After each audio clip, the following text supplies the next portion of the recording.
ora é essa, sejam muito bem-vindos, seja muito bem-vindo, professor. Com é sempre mais arriscado, são mais... Mas está muito bem ladeado, professor, permita-me que lhe diga, está muito mas bem as capacidades ladeado. são a triplicar. Não fica ofuscado com tanta categoria, mas... Doutora Margarida, eu começava precisamente por si, porque tenho esta experiência também como administradora hospitalar, obviamente, na sequência do que acabamos de ouvir e tendo em conta precisamente isso, que impacto têm ainda estes obstáculos, este limar de arestas que vamos vendo todos os anos, que vão progredindo, obviamente, mas que ainda existem, e que mudanças e instrumentos seriam prementes para esta melhor assistência e até desempenho? Muito bem, antes de mais, também bom dia a todos, muito obrigada ao Dr. Xavier Barreto pelo convite, cumprimentar todos os presentes e dizer que, de facto, este Fórum do Medicamento tem-se assumido como um excelente momento de debate e partilha e a sessão de hoje, de facto, não fugiu a essa regra. Relativamente a estas barreiras do acesso ao medicamento, que aqui foram elencadas, sobretudo em quatro aspectos, a questão da carga administrativa é de facto um problema, mas muitas vezes é um problema porque efetivamente o processo, seguindo as regras da contratação pública, é um processo moroso, é um processo muitas das vezes lento, mas é lento por vezes também porque tem que ser para cumprir todas as fases. Eu só, sem querer adormecer a assistência, mas eu ontem juntei a diretora do Serviço de Aprovisionamento e pedi, vamos aqui fazer um circuito de um processo aquisitivo. E acho que era importante passar esta informação para que se perceba exatamente do que é que estamos a falar. O médico prescreve, há uma abordagem com o diretor de serviço, o processo vai à reunião de serviço, vamos assumir que a reunião de serviço é semanal, poderá ser diária, de seguida vai à CFT. Vamos ser otimistas, a CFT reúne-se semanalmente. Depois vai à CA, o processo de autorização de início do processo. Mas temos que juntar aqui um parecer jurídico. Depois é lançado o procedimento, que aqui difere se é exclusivo ou aberto ao mercado. Depois há propostas que são apresentadas, que depois são recebidas. Depois o júri faz a escolha, há um relatório preliminar. Depois há concorrência, há um relatório preliminar e um prazo de audiência prévia. Seguida, o júri faz o relatório final. Não havendo impugnação, junta-se o cabimento, junta-se um novo parecer jurídico, vai ao Conselho de Administração ou um vogal, dependendo das autorizações das competências, é autorizada a adjudicação. A adjudicação que é um ato mais ou menos complexo. Temos que reunir documentos de habilitação e, de facto, em medicamentos não podemos prescindir desse passo e, dependendo do valor, pode ter de se pedir caução, validar minutas, assinar o contrato, o registro do contrato na plataforma. Portanto, vejam a quantidade de passos que muitos de nós não podemos, de facto, suprir, que temos que fazer até que, de facto, a nota de encomenda se faça. Relativamente ao segundo aspecto, à questão da SPMS. Também não queria dar esta visão tão negativista, porque, de facto, acho que ao longo dos anos a SPMS tem feito um esforço de ir ao encontro das necessidades dos hospitais. As compras centralizadas têm também as chamadas economias de escala e, portanto, conseguimos aqui ter um retorno que é muito significativo. E temos também os acordos quadro, que são dinamizados pela SPMS, em que o hospital pode adquirir, através deste acordo, com vantagens do ponto de vista de menores formalidades, do ponto de vista do processo, não ter que ir a Tribunal de Contas, não ter contrato escrito, ou seja, há aqui um aspecto importante. Terceira questão, recursos humanos. Eu penso que aqui a questão não é tanto de mais recursos humanos, porque de facto é muito redutor para cada problema que temos, termos sempre como solução contratar mais pessoas. A questão muitas das vezes é ter mais recursos diferenciados, nomeadamente no serviço de aprovisionamento, para dar um exemplo. Ter gestores, administradores hospitalares, ter economistas, ter juristas, de facto, nas equipas. Portanto, a questão da capacitação das pessoas é muito importante. E depois também já se falou aqui hoje a questão que foi aqui elencada pelos respondentes do financiamento. De facto, nós precisamos de ter um financiamento mais pensado em torno dos resultados. Portanto, modelos de partilha de riscos, termos a possibilidade de ter estabelecimento de preços compreensivos, ter que estar nos contratos de programa alguns objetivos que possam ter como métrica, digamos assim, o atingimento de determinados resultados em saúde. Para isso precisamos de mudar o mindset e de facto pensar mais não em quantidades, mas sim em resultados e como também foi dito pelo professor Francisco Ramos de manhã, não conseguimos medir aquilo que não conseguimos avaliar. Exatamente, até porque nós temos 3/4 dos hospitais que não fazem essa medição e isto poderia fazer toda a diferença nessa mudança que diz que efetivamente às vezes não está só dependente de mais recursos. Sem dúvida, há aqui já um caminho percorrido e, portanto, há aqui cada vez uma maior preocupação dos hospitais relativamente aos resultados em saúde, mas de facto, por exemplo, no caso da doença oncológica, que é aquela que acompanho mais no meu hospital, de facto não faz sentido nós termos tanta preocupação no sentido da introdução do medicamento e nesta avaliação inicial, mas depois não pensarmos ao longo de todo o percurso da doença, ao longo do tempo, qual foi, digamos, o benefício que a priori estava definido para aquele medicamento e qual é, no fundo, o retorno que temos do ponto de vista da evolução da doença, da progressão, das toxicidades, das recidivas, enfim, toda da qualidade de vida, que também se falou tanto hoje. E, portanto, há aqui uma abordagem que tem que ser muito perspectivada no sentido do ciclo de valor. Portanto, é importante o denominador custos, mas é também, sobretudo, muito importante a maximização do valor e, portanto, chamar à colação neste estabelecimento do ciclo de valor, como o exemplo também que foi hoje aqui passado, designadamente pelo IPO do Porto, a questão de trazer para este estabelecimento do ciclo de valor outras competências, portanto, além dos médicos, dos enfermeiros, ter administradores hospitalares, ter engenheiros a desenhar este ciclo de valor, em que possa ser colhida a qualidade de vida, a percepção do doente, designadamente, portanto, estes patient report outcomes, e em que, sobretudo, nós tenhamos aqui sistemas de qualidade em que possamos não gerir quantidade de dados, mas gerir dados com qualidade.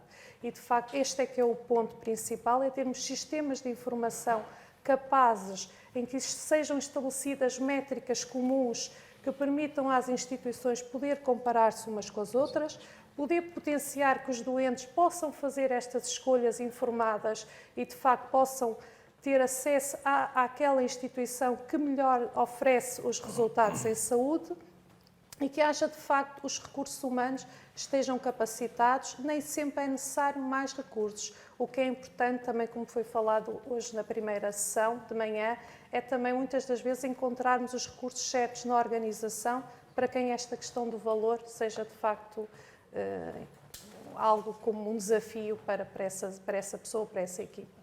Outros 2 pontos, a doutora Rubina, que hoje também fomos abordando, é a sustentabilidade, que também acaba por ser nesta equação muito importante, e a autonomia motivadora, não é? Esta capacidade motivadora. Os constrangimentos gerais que vimos aqui apresentados neste índice parecem reforçar esta necessidade de mudança destes paradigmas que temos estado a falar.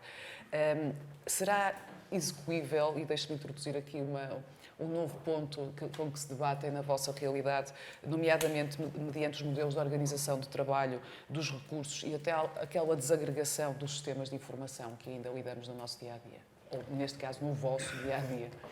Obrigada, Paula, e também quero deixar aqui o meu cumprimento em nome da Ordem dos Médicos e do Dr. Miguel Guimarães APA por este excelente encontro, por este serviço público que faz com este índice médico que nos permite realmente analisar a trajetória que temos feito, olhar para trás com agrado, realmente tem a nível do medicamento temos evoluído e orientar a bússola para onde temos que ir.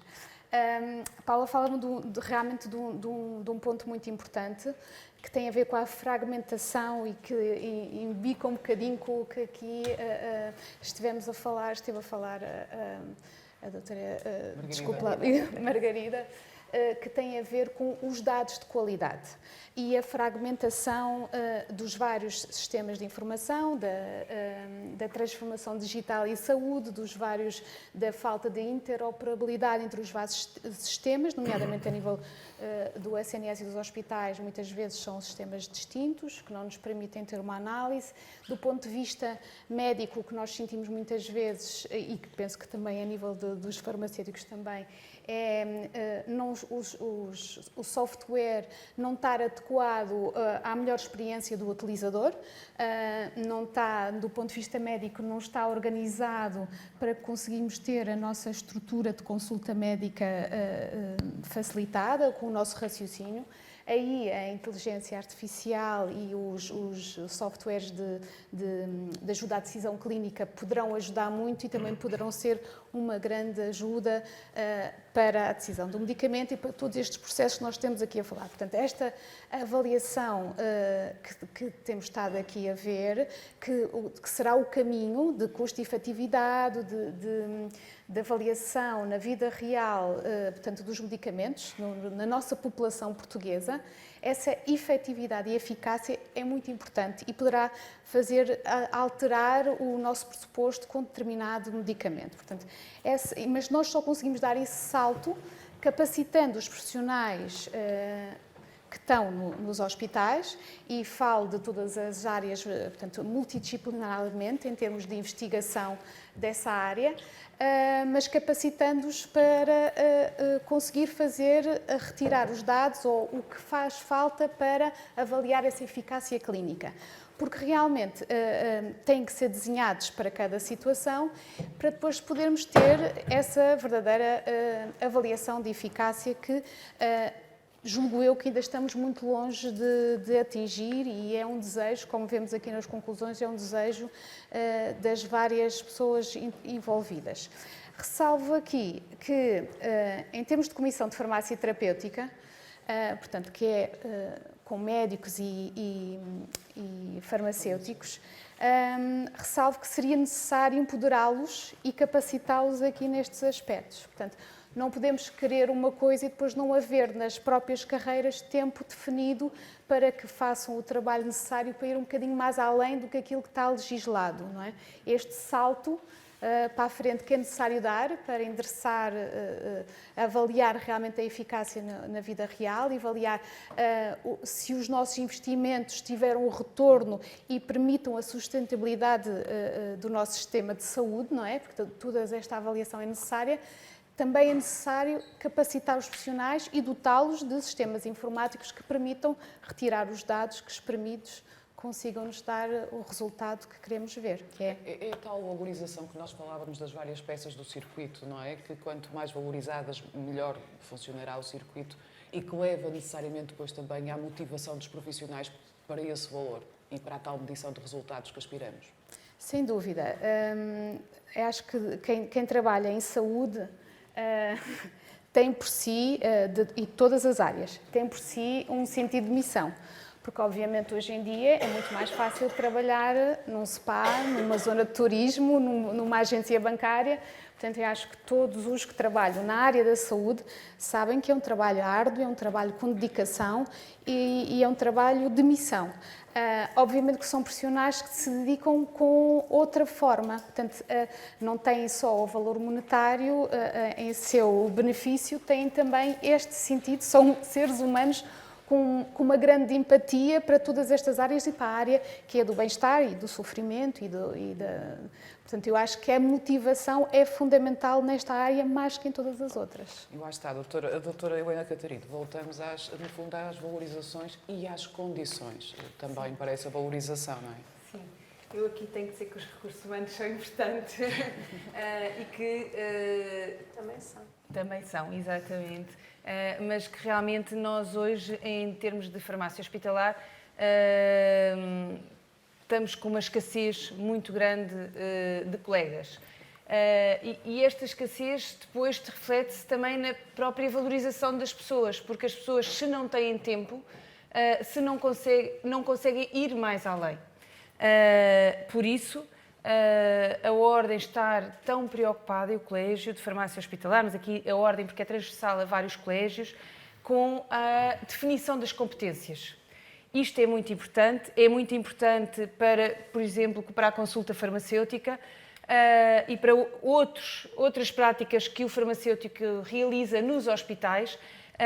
A Ordem realmente está a fazer um esforço enorme para que haja um reconhecimento, porque elas estão lá. Agora é preciso darmos o passo, é reconhecer, oficializar, ganhar robustez. Porque só assim conseguimos passar realmente a nossa mensagem, conseguimos também que atribuam o valor àquilo que nós aportamos, porque nós aportamos bastante dentro dos hospitais.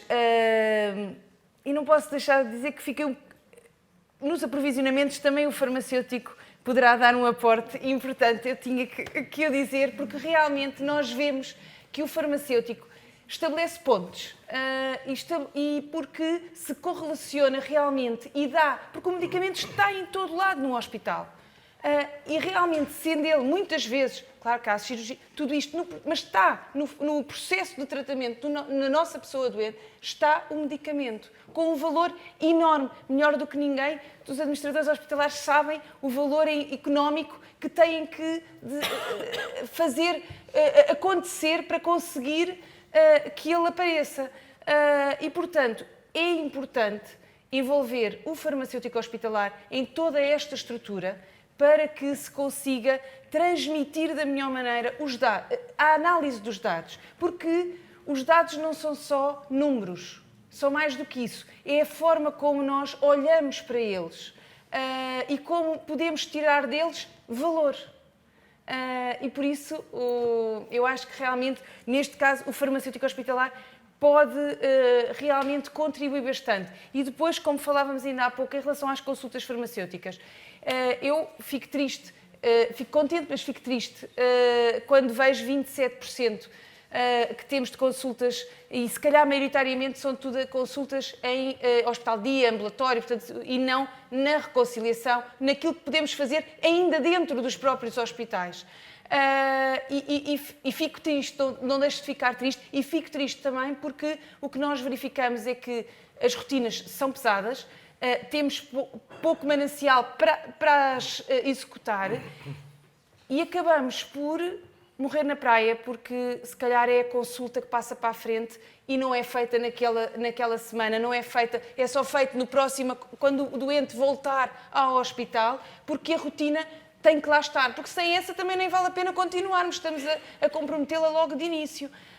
E por isso, ser tão importante também valorizarmos e concretizarmos realmente que a consulta é um ato farmacêutico que existe, que tem que ser valorizado como tal, assim como existe a consulta do médico, a consulta da enfermeira, tudo isto. Falávamos há pouco da discriminação positiva dos atos, Exato. não é? E se passasse a ser como é discriminada uma consulta médica, uma consulta de enfermagem, a tal peça que faz parte do circuito, há uma consulta farmacêutica, Exatamente. mas oficializada, Sim, formalizada. Mas já existe, eu peço desculpa de interromper. Exato. Em muito poucos hospitais. Já existe, peço desculpa, não é?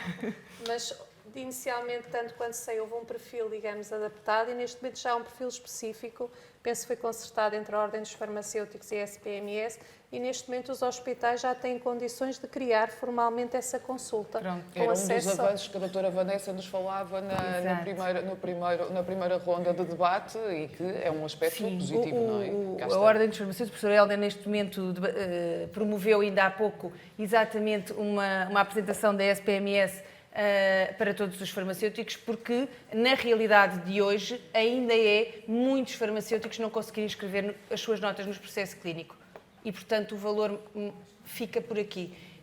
E não interessa se temos muitos Exceis, muitas bases, se não está passada a transversalidade para todos os profissionais. Doutor Ivo, eu aproveitava na sequência de todos estes raciocínios para perguntar como é que estamos em termos de avaliação e se não em marcha, de ação, de uma mudança também no paradigma, por exemplo, da negociação e do financiamento dos medicamentos, porque se calhar no meio de tudo isto também se calhar começávamos a ver, por tudo o que já falamos hoje, da mais-valia da partilha de riscos, nomeadamente. Já vou responder à sua pergunta, Paulo, mas antes disso queria só, obviamente, agradecer à APA, agradecer ao Dr. Xavier Barreto o convite para estar aqui, cumprimentar a todos, cumprimento especial ao professor Francisco Ramos e também às autoras do estudo, à professora Sofia Oliveira Martins, à doutora Ana Margarida Adivinha, e vou já à sua questão, mas eu há uma coisa que ia dizer já de início aqui em relação aos pontos que eu vi. Em relação a essa questão, vamos ter um bocadinho de cuidado. Isto não é nenhuma panaceia. Agora, de repente, parece que nos vamos esquecer dos dados que temos na base da avaliação do medicamento e vamos agora todos desatar aí pelos hospitais fora, por todo o lado, a recolher dados. Quando depois, ao mesmo tempo, estão a dizer que temos rupturas de medicamentos. Se calhar porque também devíamos estar a cuidar então dessa questão de garantir que os medicamentos estão disponíveis, não é? E não andarmos depois a pensar agora vou recolher dados e mais dados, desde o Hospital de Ovar ao Hospital de São João. Temos de ter temos de ter cuidado com isto, de facto, cada coisa no seu lugar.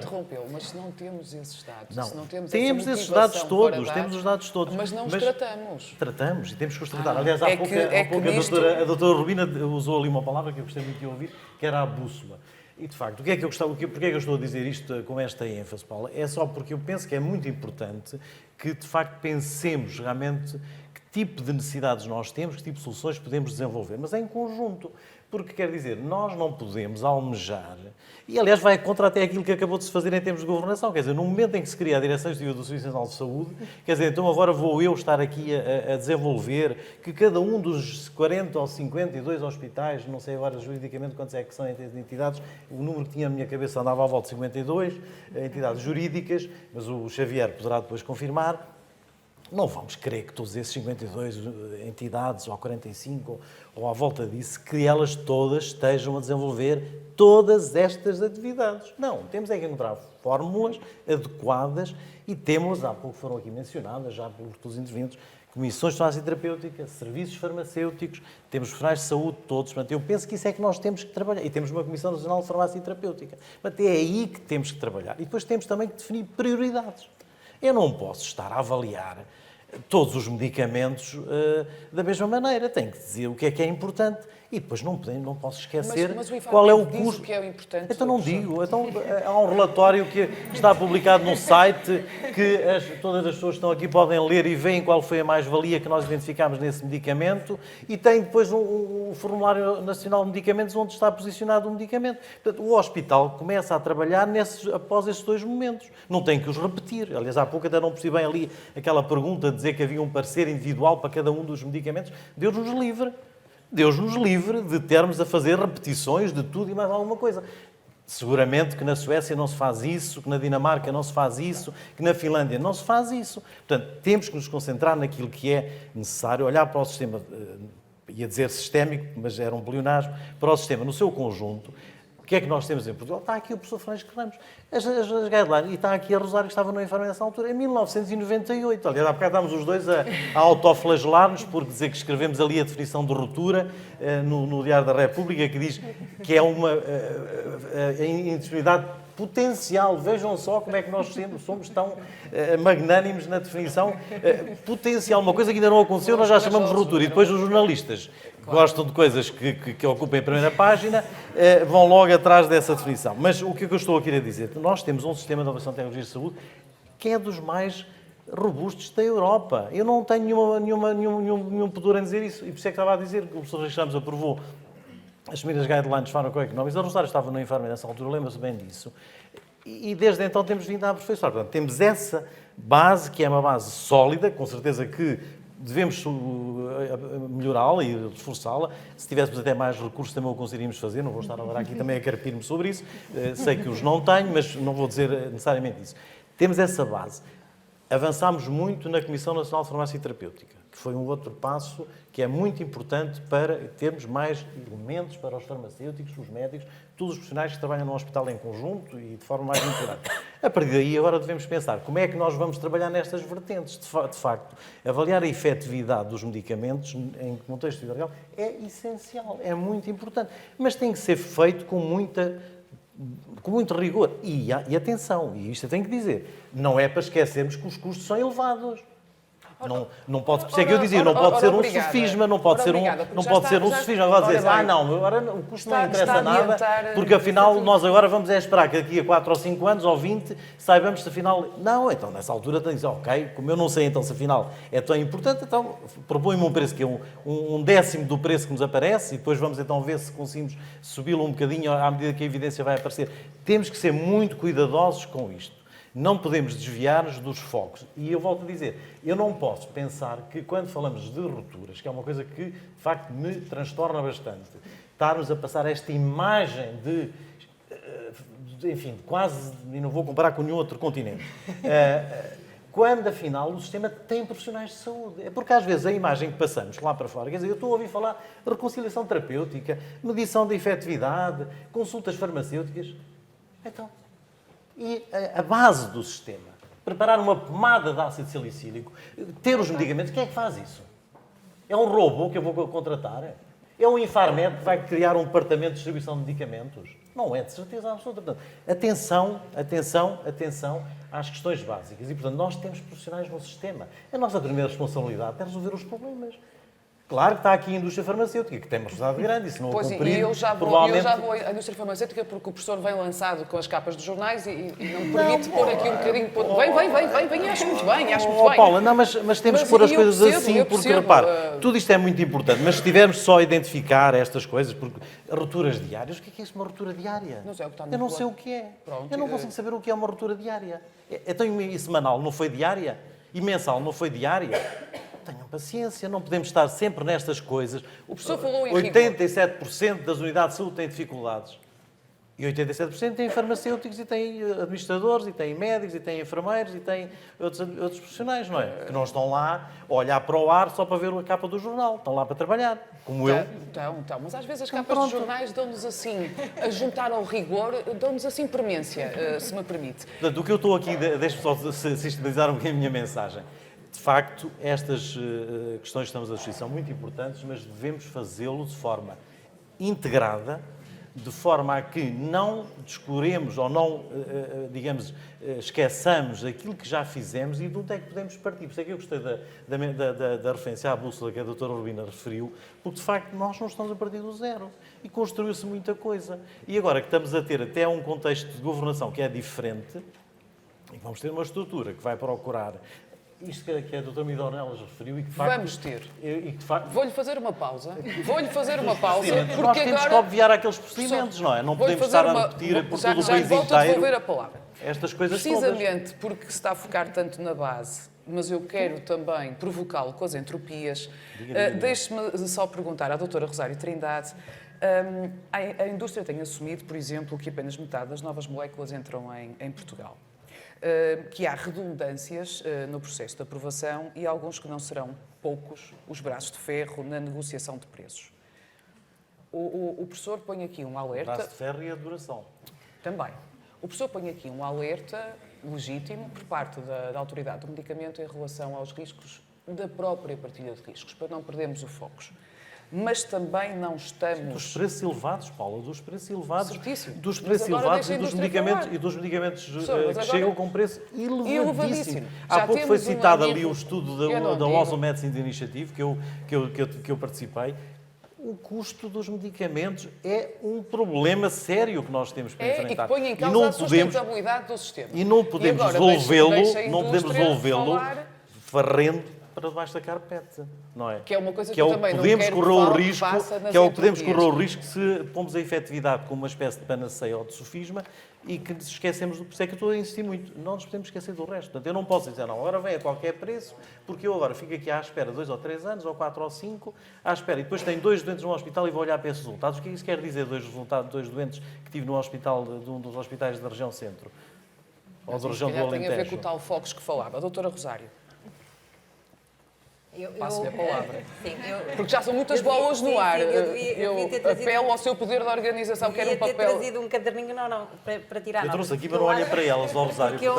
Porque eu acho que há aqui uma série de conceitos que estão, enfim, um bocadinho misturados e faz parte aqui do processo de discussão, mas que eu acho que é importante nós clarificarmos. Porque quando nós falamos em medir a efetividade, nós não esquecemos, e a indústria não esquece, que nós passamos por processos de avaliação prévios à autorização de financiamento, que são, como o Dr. Rui Ivo disse, dos mais rigorosos da Europa, eu diria do mundo, dos mais exigentes e relativamente aos quais, enfim, eu não posso falar por toda a indústria, falo pela indústria que conheço, nós a miúdo, e felizmente, porque temos inovações terapêuticas que verdadeiramente mudam a vida de muitos doentes, que são consideradas custo-efetivas e que, portanto, depois de passarem por um processo de avaliação clínica rigorosíssimo, depois de passarem por um processo de avaliação económica rigorosíssimo, se comprova que são opções custo-efetivas no contexto de saúde português.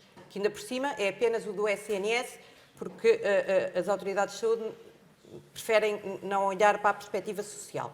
Dito isto, aquilo que a indústria defende e que eu acho que tem a ver com com o nós medirmos para podermos gerir melhor aquilo que investimos enquanto sociedade, é a possibilidade de, uma vez introduzido um novo medicamento no mercado, nós podermos avaliar o efeito terapêutico que aquela introdução teve.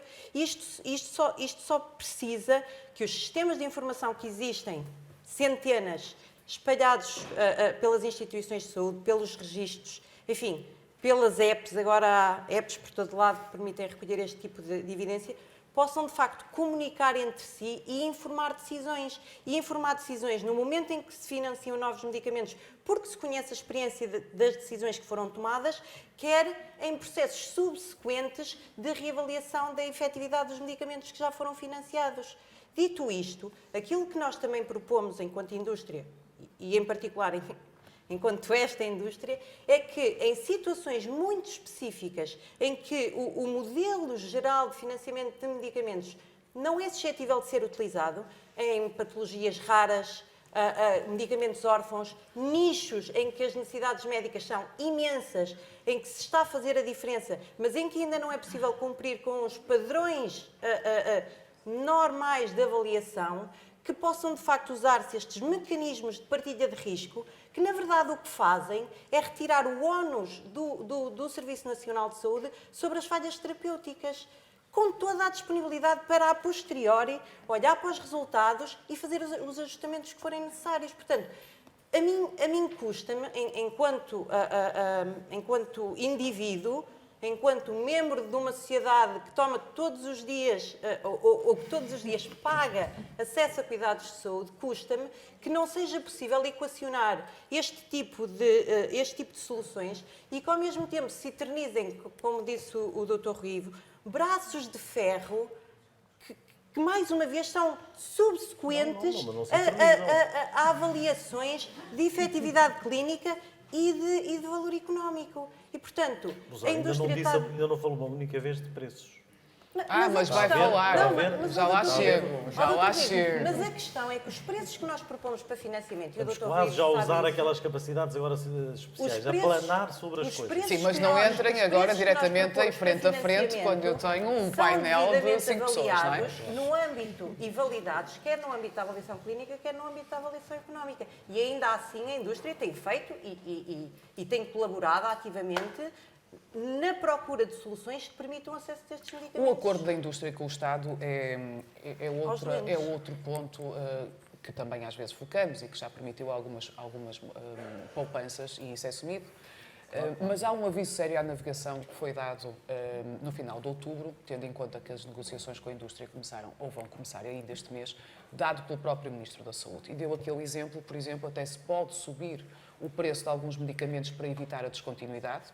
E há coisas muito em risco, e sabemos que sim, mas depois vai ter que descer outra fasquia dos ditos medicamentos inovadores ou não, que temos essa discussão já há muito tempo. Sem dúvida, Paulo. Mas que consagra algum enquadramento para o que a doutora Rosário está a dizer. Não estamos a dizer que a partilha de riscos será uma panaceia, mas será um caminho possível para alguns segmentos ou não? Não, sem dúvida, Paulo. Era isso que eu queria perceber. Não, estas ferramentas são ferramentas que existem. Aliás, eu até gostaria de poder partilhar toda esta informação, por exemplo, com a doutora Marida Ornelas, que é presidente de um hospital, e com todos os administradores, obviamente, os farmacêuticos e também. Nós dispomos hoje de vários medicamentos que estão no nosso Serviço Nacional de Saúde, financiados com base em partilhas de risco. Temos o caso de alguns conhecidos, mas a fibrose quística é um exemplo. Temos estes da atrofia muscular espinhal, temos vários na área da oncologia, temos imensos que têm preços confidenciais com descontos associados, que os hospitais não sabem, que nós devíamos dizer-lhes quais eram esses valores. Portanto, nós temos essas ferramentas e eu estou completamente a favor delas e que resultam das metodologias que nós temos por trás que permitem suportá-las. Portanto, essas ferramentas são importantes e devem-se aperfeiçoar e devem-se desenvolver. O que eu estou a querer dizer é que, e depois há o acordo com a Abifarma, que é um acordo, digamos, macro, que deve ser olhado na perspectiva que vários países têm, não é? Mas também não somos só nós, que temos, que é, na perspectiva de realmente como é que o sistema está a ter, enfim, o custo global, não é? Portanto, estamos a falar do custo global e, de facto, atualmente estamos com uma despesa, com um crescimento muito elevado. Todos os que estão aqui sabem, os dados estão publicados, conhecem isto, não é possível persistir nesses níveis não é sustentável. Não é sustentável. Não estou a querer repetir o que o Sr. Ministro da Saúde disse, mas o que estou a dizer é que estas metodologias que nós já temos, e aqui quando a Rosário fala da questão dos dados, obviamente aqui já foi dita a qualidade, temos de trabalhar muito das metodologias para termos robustez nesses dados. Eu tenho participado, ainda há menos de 2 semanas, estive na sessão da eSports, que foi sobre essa matéria, de facto é muito importante, não sei quem há pouco disse, dados é uma coisa, evidência é outra, e portanto, quando temos estas apps, estas coisas todas, temos de ter um bocado de cuidado com isso, porque obviamente nem tudo o que aparece depois é informação passível de ser utilizada. Agora, nós temos uma grande vantagem competitiva, porque temos um SNS, temos um sistema muito integrado, e mesmo juntando a parte privada, que também não é difícil de juntar. Claro, mas portanto, isso é uma vantagem. Há países, mas temos a base, eles podem ser desenvolvidos e provavelmente, não temos aqui o Dr. Luís Jorge Pinheiro, SPMS, para nos dizer, mas podemos trabalhar mais nesse sentido, porque a base está cá. É muito mais fácil nós, com o sistema que temos, do que alguns países que eu vejo nas discussões que eu partilho com os meus colegas, que têm muito mais dificuldades, porque têm aquelas, enfim, o corresponderia às nossas antigas caixas de previdência, não é? Para outros países, a Alemanha também aprova muito mais medicamentos e a média de aprovação de medicamentos em Portugal e em Espanha passa aos 500 dias. Sim, mas também podemos ler as leis que estão a ser produzidas agora, que estão a ser produzidas. Mas o que eu estou a querer dizer é que nós devemos ser muito realistas no uso das capacidades que temos e da forma de as potenciar da melhor maneira para servir o sistema. E não caímos nesta esparrela de pensar que agora qualquer hospital de Faro, a Viana do Castelo ou a Bragança vai fazer exatamente a mesma coisa e vamos todos andar a medir dados e tentar fazer 30 por uma linha. Não é possível fazer isso e não é preciso fazer isso. É preciso fazer quando é preciso fazer e é preciso fazer da maneira que deve ser feito. E é isso que eu estou aqui a dizer. Portanto, gostaria de deixar bem claro isso, porque acho que isto é muito, muito importante. E nós temos uma base, nós temos ferramentas muito importantes. Há várias pessoas que estão aqui que contribuem para elas, médicos e farmacêuticos e todos os outros. Portanto, essas ferramentas não podem ser agora descartadas, como se nada houvesse. Agora vamos todos... Não. São sequenciais e têm que ser articulados. E a base para a articulação, ela existe. Eu direi que agora, com esta criação da Direção Executiva, é mais uma realidade que vai reforçar essa articulação, seja para resolver os problemas de aquisitivos. De facto, não faz sentido que eu, em cada unidade, por maior ou menor dimensão que tenha que repetir coisas iguais. Tem capacidade... É uma das tais entropias e redundâncias que assumia. Exatamente, porque os recursos também... Estamos todos em gestão de expectativas. Deixe-me que lhe diga, estamos todos em gestão de expectativas. E quero fazer aqui uma ronda final, também para cumprir os nossos tempos, mas, doutora Rosário, tinha demasiadas bolas aí no ar. Conseguiu arrumar 3. Não é? Conseguiu arrumar 3, é a resposta ao raciocínio, muito bem, do Dr. Rui Ivo. Lembro-me que nos últimos fóruns temos sempre falado da necessidade da melhoria da articulação dos sistemas de informação e da valorização disso. Espero que esteja a haver avanços concretos nessa matéria, porque apesar de tudo, sem dados não consegue evidência. Por exemplo, lembro-me, e o Paulo esteve cá também na primeira ronda da manhã, no debate, por exemplo, os programas de apoio aos doentes. Paulo, deixa eu só dizer uma coisa, mas temos que decidir com aquela que temos. Eu aqui faço meia-culpa como regulador também que sou, não é? Claro, e de hoje termos os avaliadores de tecnologias de saúde, e eu que estou nos dois lados, e tenho muitos colegas meus a darem-me na cabeça, porque a dizer, a EMA aprova tudo de uma maneira muito rápida, simplificada, não exige nada, é tudo sempre para andar. Mas se essa é a evidência que o regulador considerou adequada para nós podermos autorizar um medicamento, em que o benefício e o risco é positivo para aquela situação, ou porque não há alternativas, ou por outra razão qualquer, então eu tenho que tomar a decisão com base nessa evidência. O meu primeiro desafio, a minha primeira necessidade é conseguir decidir com base nessa evidência. Depois terei que gerar outra, mas não posso é fazer uma coisa que é digo, esta ainda não é suficiente, vou esperar, porque eu penso que vai haver mais e melhor, e então finjo que aquela não é aquela. Mas aquela é aquela, e eu tenho que decidir com aquela que eu tenho naquele momento. E é com essa evidência que eu tenho que decidir. E, portanto, isto é extremamente importante, porque senão estou A desvalorizar o que também já é. estou a desvalorizar já e é a querer, digamos, fugir ao, Sim, mas já ao problema que eu tenho. gestão de expectativas esperamos sempre assim um bocadinho melhor, não é? E às vezes estudos de continuidade. Mas eles têm que ser E feitos, a mas, Paulo, partilha mas de podem não ser informações. feitos para todas as situações, porque é diferente se eu tiver realmente um medicamento para o qual não tenho nenhuma alternativa terapêutica, é diferente de um medicamento que traz realmente enfim, e a avaliação de tecnologia de saúde diz-nos isso. Faz a graduação do valor terapêutico acrescentado, portanto, dá-nos um conjunto de orientações Mas eu acho que isso está que nos claro. permite Está trabalhar claro. nesse Programas de apoio aos doentes. Pergunta-me a mim? Pois. Não é programas Programas de acesso apoio aos precoce, é doentes, programas de apoio que aos já doentes. foram propostos. Eu lembro-me que é sempre um tópico muito interessante nestes nossos Nós- segundos debates, não é? Oh, Paula, nós Porque também estamos- estás ganhos em nós saúde. estamos Há no disponibilidade, sítio- não há nós disponibilidade. estamos no mesmo sítio que Porque ainda de estávamos há um manhã ano. estávamos também, não é? A falar dessa Total valorização que era disponibilidade, precisa. Total disponibilidade. A Apifarma, tanto quanto sei, tem uma proposta que partilhou, finalizada, consensualizada, muito equilibrada, que partilhou com a Infarmed. Obviamente há uma grande expectativa porque nós acreditamos que se podem gerar melhores resultados em saúde e se podem gerar poupanças com más utilizações de medicamentos por essa via, mas obviamente nós não vamos incumprir a lei e, portanto, enquanto não for permitido que isso seja feito, nós não o vamos fazer. Muito bem. Quer dizer, Mas uma pode última. perguntar ao Dr. Não, já pergunto, porque a próxima vez que perguntar ao Dr. Rui é para fechar. Última consideração Não, deste debate, por favor.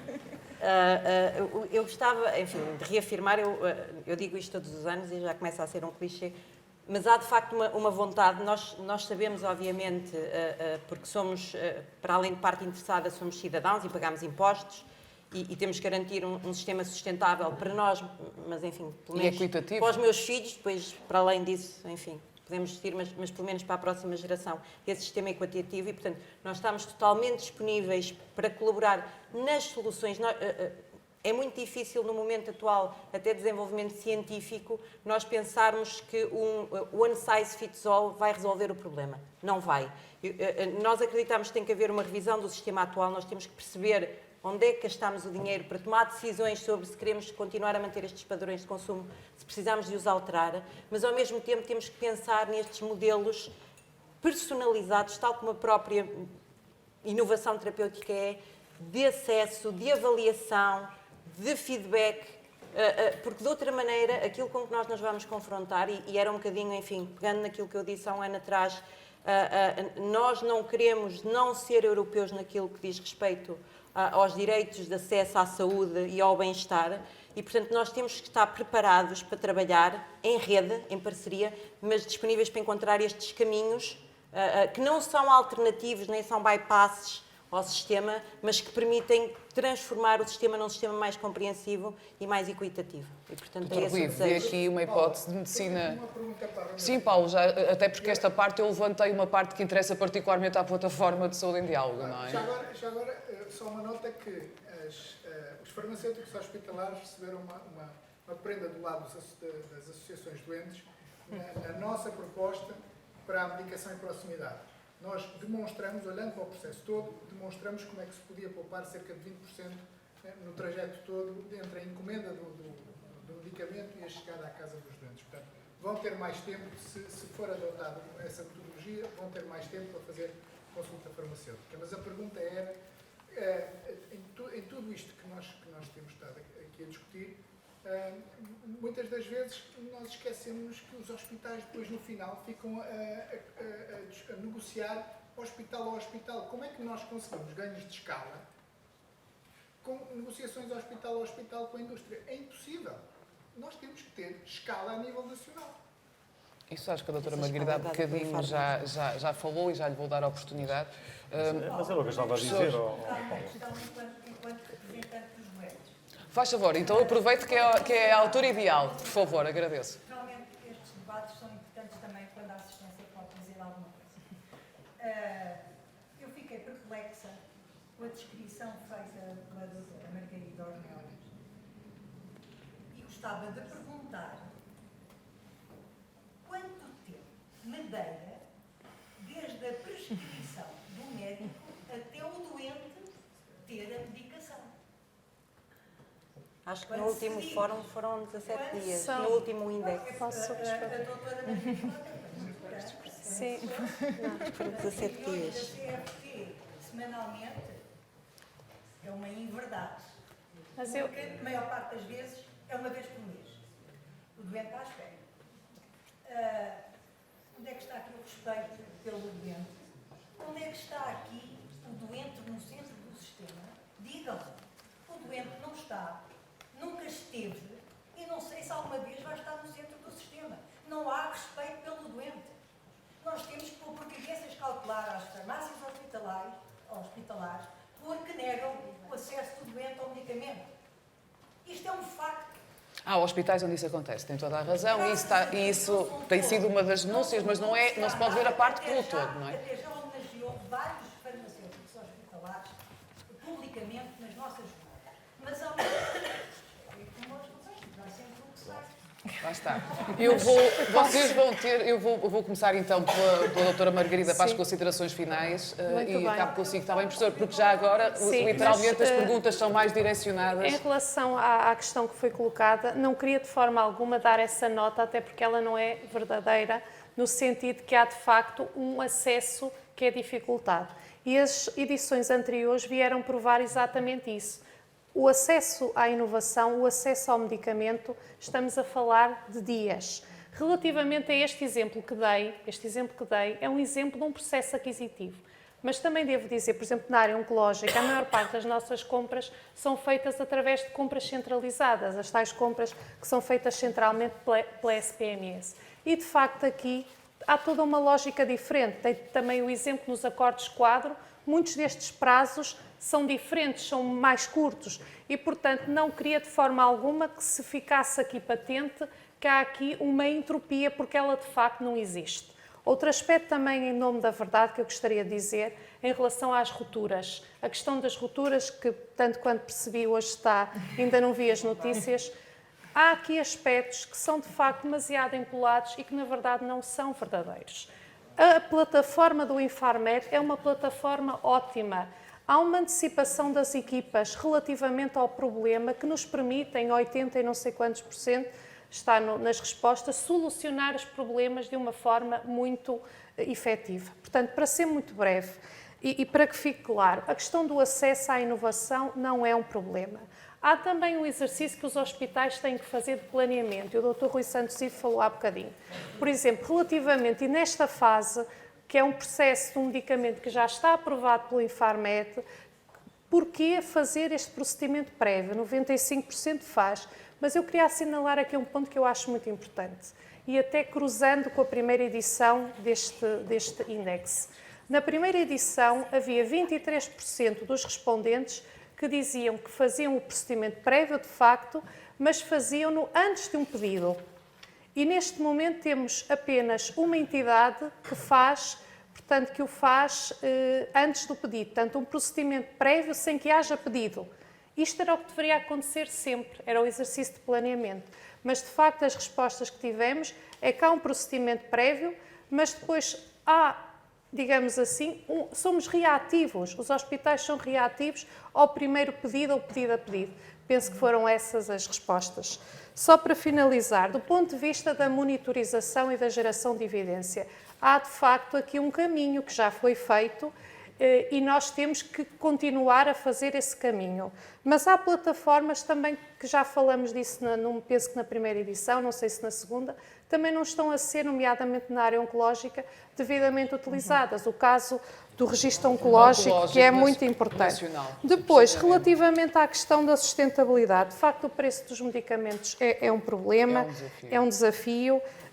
Os mecanismos, falei há pouco dos mecanismos de partilha de risco, por exemplo, o IPO de Coimbra já utilizou esta ferramenta. Portanto, nós não estamos a falar de nada novo, portanto, estamos a falar de situações que já existem nas organizações e, portanto, é uma questão de, em alguns casos, e também concordo com aquilo que foi dito, nós não podemos ter a mesma solução, todos a mesma solução. Temos o mesmo fato para todos, como dizia a doutora Rosário. Estes fóruns são importantes precisamente para isso. Portanto, temos que, obviamente, fazer um caminho de melhoria. Há uma preocupação cada vez mais nos resultados em saúde, na centralidade do doente. Todo este é um caminho que é um caminho inacabado, ainda bem que o é, mas estamos aqui num momento ótimo para o efeito. Precisamente para isso. Não é? Obrigada, Exatamente. doutora Margarida. Doutora Rubina, eu aproveitava para as suas considerações finais, englobando também a resposta a estes dois reps da plateia.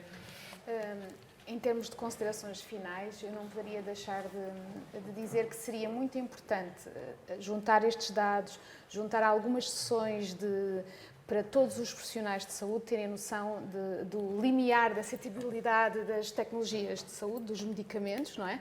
Portanto, ter a noção daquilo que é aceitável para cada um de nós, como cidadão, suportar para os ganhos que vamos ter em efetividade, não é? Ter estas noções bem presentes em todos os profissionais, não é? Para depois podermos analisar cada um na sua área, e faço aqui como médica na minha área, dando o melhor para o doente, mas mantendo todos os doentes em mente, na sustentabilidade portanto, do sistema, do Sistema Nacional de Saúde, não é? Do serviço e até do sistema, que isso já se coloca com estas taxas de juros, está tudo está tudo a ficar insustentável. Relativamente à questão que foi colocada, eu não sei, penso que terá a ver, julgo eu, mas isto é só uma bola de cristal, terá a ver eventualmente com os medicamentos biológicos e com os biosimilares. Isto é um tema que é muito sensível para os doentes, depende muito da relação médico-doente, que é importante, depende muito da experiência do médico, mas também há que pesar o bem geral e a sustentabilidade, não é? E neste momento, realmente, como disse o Dr. Rui Santos Ivo, houve um grande avanço da Comissão de Farmácia e Terapêutica, Comissão Nacional de Farmácia e Terapêutica, em elencar alguns caminhos que podem ser necessários percorrer para que continuemos a ter medicamentos para todos. Claro que situação a situação e, acima de tudo, mantendo o doente com conhecimento de causa do que é que ele está a passar e permitindo que ele também possa fazer as suas escolhas e que todos possamos, em harmonia e urbanidade, não é? Sabendo que se o Estado gastar para mim o que seria para 10 doentes, eu se calhar poderei ter que repensar e se a eficácia é a mesma, não é? Porque em alguns medicamentos vimos e se realmente houve de todas as partes envolvidas, do médico, das comissões de farmácia terapêutica, dos conselhos de administração hospitalar, se houve os passos que estão elencados, que devem ser em primeiras linhas, segundas linhas, terceiras linhas, portanto, reservar o arsenal terapêutico para quem dele necessita. Portanto, todos nós precisamos desta educação. Portanto, acima de tudo, acho que este índice médico e toda esta conversa também poderá servir para nos educarmos a todos. E realmente o doente deve estar no centro, mas todos os doentes... E os focos. E, doutora Helena, também com o que acabamos de ouvir por parte da plateia, peço que inclua, não é, estas Exatamente. Considerações, até porque o Paulo, peço desculpa, vai ter aqui, há um desafio premente, não é, esta proximidade também, sem dúvida, que começa a estar incontornável. Sim, sem dúvida. Mas antes de mais queria fazer aqui algumas respostas e também alguns esclarecimentos. Em relação às CFTs, e o estudo assim o mostrou, claro que temos uma amostra que se calhar não é a que desejaríamos, mas é o que se passa, portanto, aqui um bocadinho no outro lado, mesmo não estando nas respostas, maioritariamente as CFTs reúnem semanalmente. De qualquer maneira, há aqui uma questão que é importante passar, que tem a ver com, ela pode reunir, mas as CFTs estão permanentemente reunidas. Hoje em dia, o trabalho da CFT, de todos os profissionais que lá estão, não se limita àquelas horas que estão em reunião. Portanto, eles têm um trabalho diário que fazem de preparação e também de resposta a tudo aquilo que é urgente. Claro que, e como disse muito bem, nós, ao particularizarmos, às vezes temos aqui, achamos que realmente não está bem, mas quando vemos no global, no geral, portanto temos que ver no geral do funcionamento das CFTs, elas têm realmente e têm tido uma evolução fantástica.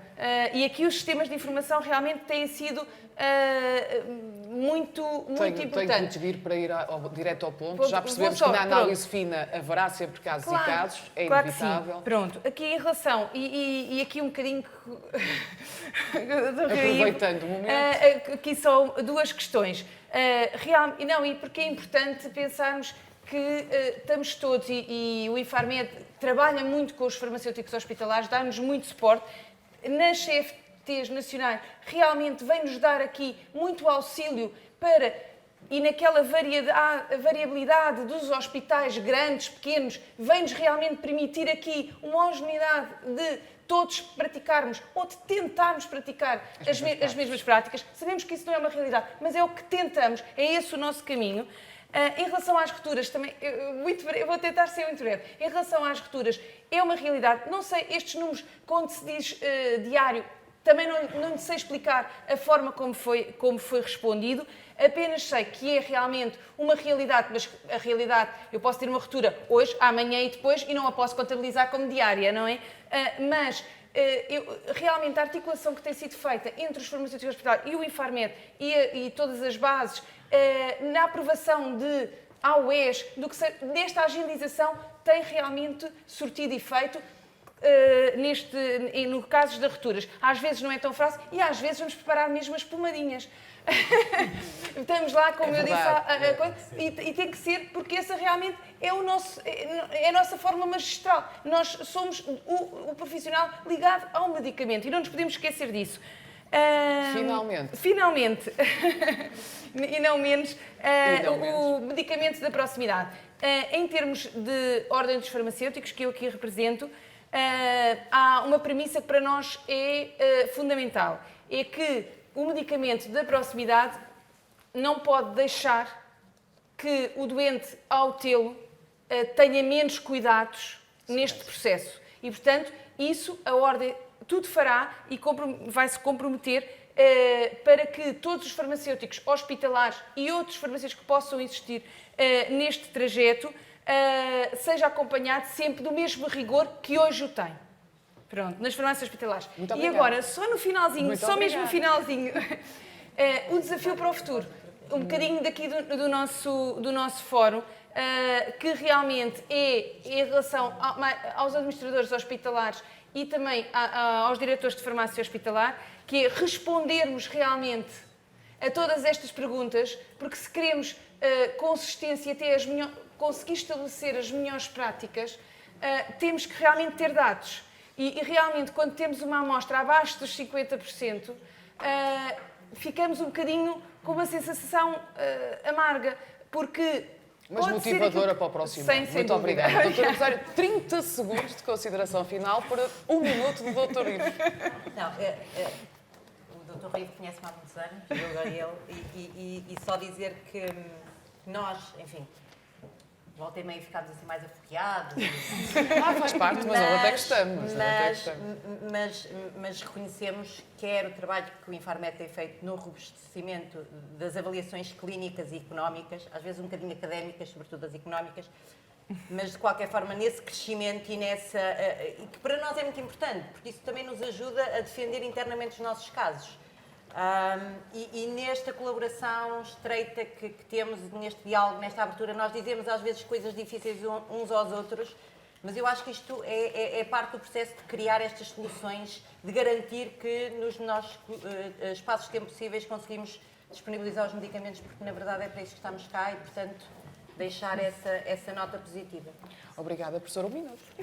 Não, penso que não vou cumprir 1 minuto, Paula. Só dizer aqui uma coisa em relação ao que disse a Arcisete.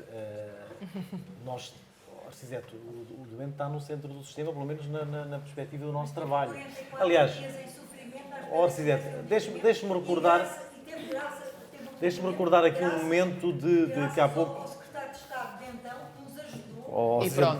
Mas, isso era a tal análise fina. Não deixe que eu entre em diálogo agora. Era só para dizer isso. Não, porque, eu é que não posso porque deixar. essa preocupação está presente, penso que com todos nós e, aliás... 45 segundos. Estava aqui a recordar quando tivemos aquela questão do acesso aos medicamentos da atrofia muscular enfim, Espinhal, que é Espinal, apenas certo. um exemplo dessa preocupação. Mas eu ia tocar aqui em 3 ou 4 pontos, Paulo. Em relação à questão do acesso, eu penso que o estudo até é bem demonstrativo dessa questão. Temos os mecanismos que permitem, sempre que estamos perante necessidades, elas sejam satisfeitas. A rapidez dos programas de acesso precoce, julgo que é evidente. Claro que temos de ter aqui uma preocupação muito importante em termos de equidade. Eu às vezes tenho dito que este sistema europeu que está a evoluir pode ajudar um pouco, porque vai trazer, pelo menos a parte da avaliação clínica ao mesmo tempo, mas volto a dizer, temos que estar muito atentos à questão da sustentabilidade e à questão dos custos. Isto é um desafio para todos. Não podemos deixar-nos levar por simplificação excessiva das coisas. Também sei que também está ali no estudo a questão dos procedimentos europeus, da aquisição. Cuidado também com isso, têm um papel importante em situações muito específicas, mas não podemos generalizar. Não estou a dizer numa das respostas que se aparece como uma forma fácil de satisfazer o acesso à inovação. Penso que não vi mal. Espero eu que não tenha translido o estudo. Só estou apenas a querer dizer isso, que é importante, mas tem que ser colocado, mais uma vez, esta mensagem eu gostava de deixar aqui. Penso que devemos, de facto, usar bem as ferramentas que temos e, portanto, aqui também em termos de transparência e de darmos mais informação a todos os agentes do sistema, nomeadamente às unidades de saúde, devemos trabalhar nesse sentido e, portanto, temo-la e temos que a partilhar, porque neste momento, de facto, é um pouco um paradoxo que nós tínhamos negociado um contrato de partilha de risco, tínhamos negociado um contrato com descontos, tínhamos negociado um contrato com outras características e que, de facto, Essa informação fica estanque, esta informação concorda? não pode ficar estanque. Portanto, aqui a indústria tem que se adaptar para nós podermos ultrapassar essa barreira. Ainda queria dizer duas coisas. Penso que em relação às rupturas não me vou totalmente de acordo com o que já foi pelas minhas colegas aqui do painel. O objetivo agora é nós reforçarmos a colaboração que está a ser feita no âmbito da Comissão da Disponibilidade, da Comissão de Acompanhamento da Disponibilidade, em que estão todos os doentes, os profissionais de saúde, todos os agentes do circuito. Há uma série de grupos que estão a trabalhar para ultrapassar algumas... Porque eu hoje perguntei antes de vir para aqui, mas há neste momento algum medicamento que não esteja nos hospitais? Não há. Há vários em AUE, é verdade. Mas identificar... O caso que eu identifiquei agora como maior, com um bocadinho mais dificuldade, são os trombolíticos, a alteplase, enfim, mas mesmo assim não está completamente ainda indisponível. E acho que o último ponto, Paulo, era a questão da proximidade. Só deixar aqui uma nota, porque acho que de facto, enfim, não vou, obviamente, falar em relação à aprovação da legislação, que ela terá que ser aprovada, mas eu penso que aqui pode ser um bom exemplo de otimizarmos também enfim, os nossos recursos, não é? Ligando os dois lados aqui do sistema, o farmacêutico hospitalar com o farmacêutico da farmácia comunitária, e facilitar a vida às pessoas, que é isso que eu penso que nós pretendemos. E, de facto, volto a dizer, nós temos infraestrutura muito capaz, já falámos disto, a SPMS está envolvida neste processo, para que o sistema de informação aqui vai ser crucial, quer dizer, porque a consulta farmacêutica é importante que exista nesse sistema, mas tem que estar depois ligada com a parte comunitária. Muito obrigado e felicito novamente o fórum. Obrigado. Obrigada pela compreensão. O tempo resvalou um pouco, mas também compreenderão, dada a riqueza do painel e a pertinência dos assuntos.